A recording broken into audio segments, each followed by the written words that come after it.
The body is a drum, the voice a song, the soul a fire looks at the history of organizing work in the Southeast and the possibility of song and story to bring communities together.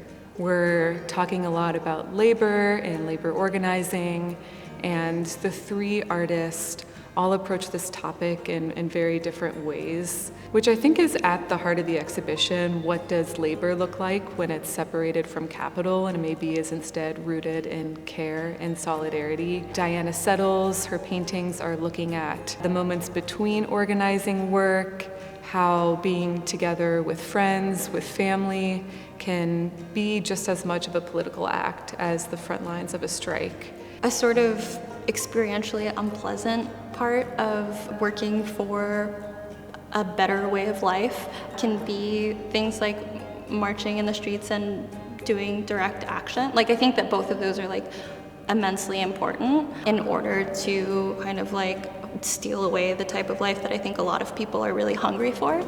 And for me, I think that sharing meals, getting to know people, and like building these relationships is like both the precondition and the goal of what kind of life we're fighting for, in the sense that like it's imperative to have these moments of shared care and to build trust and courage and solidarity in order to do the more clearly political acts. And I think that that sort of winds up making the work exist in this sort of like in-between space where it is kind of dreamy. And for me, another aspect of that is that I don't feel particularly invested in trying to make convincing proportions or compositions that make it feel like this is exactly how something happened.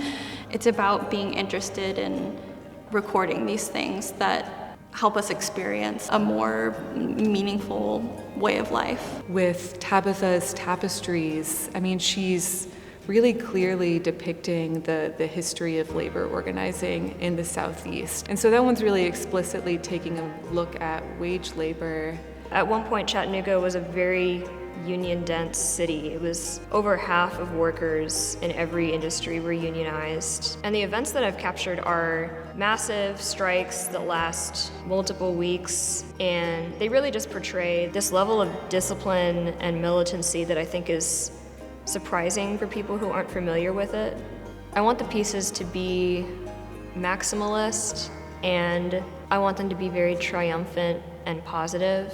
I think a lot of political art can be very negative, and there's a place for that. It definitely has importance. But personally, what's helped me as a labor organizer when I'm feeling demoralized and not wanting to continue is seeing stories of people winning and learning how people are able to overcome their conditions is inspiring. So I'm trying to capture that feeling of power, looking at what other people have been able to do, not through individual strength, but in collective action. I want people to feel like they're not alone, either physically, they have other people going through what they're going through, but also in time. We are part of this long tradition of people reacting to the same conditions.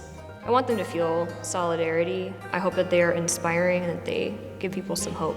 And then there's Louis Hine and his body of work in this exhibition from 1933, which was originally intended to be an educational tool for a TVA. He was supposed to document laborers at work, trying to spread the gospel of industrial progress.